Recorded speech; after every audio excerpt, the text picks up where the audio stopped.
Everyone, it's Dr. D, the MFT, and I am here to report day 3 of 100 Days of Nice. Yesterday's theme was body image issues. I was trying to get dressed and I was having a hard time finding clothes that fit. I have, my body has gotten a little larger, and I do not have many clothes in my closet that fit this body well. So I could have easily spiraled down some name calling, some insulting, some speaking poorly and negatively about my body, but this 100 Days of Nice has been on the forefront, so I had to implement it and I committed to the process and I did. So these are the 4 things that I did yesterday to deal with that. The nurturing self talk. I was continuously telling myself throughout the day that I am beautiful. The integrity practice was speaking kindly of my body, especially while I was getting dressed. So I was just pointing out positive things about it that I appreciate that really helped. And that just moves into the C, which is the compliments, commitment, and the self compassion. The commitment, I followed the ground rules. It was very tempting to go into the unwanted thought patterns, but I was able to reel it back in.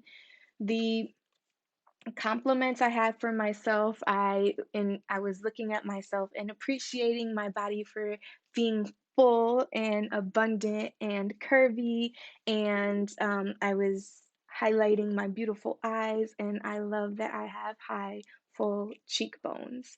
The compassion piece was, I think, the meat of the exercise for me yesterday, and it was practicing gratitude for my body and thanking my body for housing and holding a lot of the stress and the overwhelm that I have been experiencing uh, over the past year. So, having a child, moving to a new state, trying to build up a new practice in my new place of residence, transition, make new friends, build a new social network.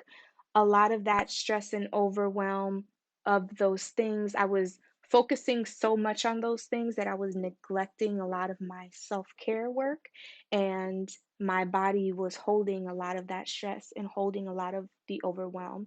When I was able to look at it from that perspective, I was able to be so grateful and for my body and in awe of the strength that it has to be able to hold all of that for me, recognize that because of my unbalanced approach in trying to overcome and deal with these things, I was making decisions about my diet based more on perhaps convenience or an energy level and less based on what is actually nourishing to me or what would actually give me the energy that I need to be able to do the things that I have set myself to do.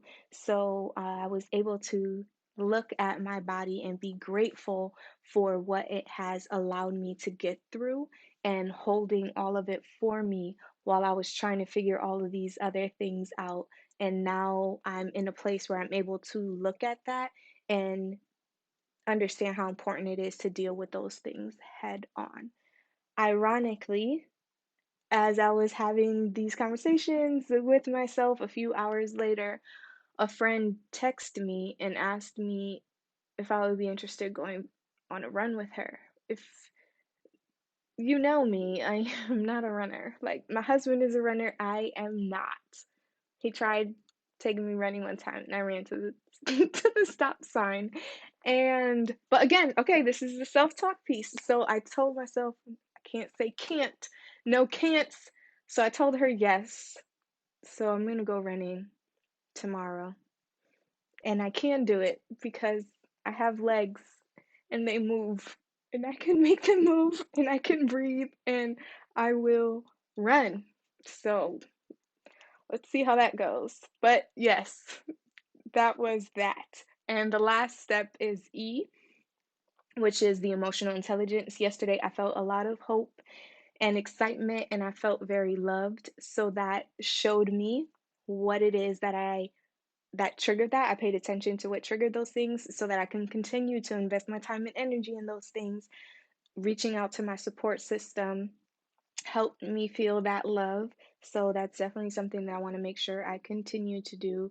And the hope and excitement is about a lot of the projects that I'm kind of working on. So that also lets me know that I'm on the right track with that and I want to continue to invest my time and energy on those endeavors. The other emotion I had, it's not necessarily a negative emotion, but it's more on that kind of like, oh, I don't really like this feeling so much side, was I had a very, very, very strong sense of conviction yesterday. There are a lot of things that I have been postponing. And it's really important to me now that I feel convicted about it. I've moved it to the top of my priority list for today. So I will be focusing on that whenever I feel anything. I'm going to practice emotional intelligence. It's information, it's a signal. That means I must do something about it. So that is what I will be doing today. So, this is a summary of day 3. If any of you have been able to turn around any type of negative thinking about your bodies, I would be happy to learn from you and see if I can add some self talk into my kind of, yeah, my list that I'm building here. And we could just share this wisdom with each other. So I hope you all have a wonderful day and see you soon.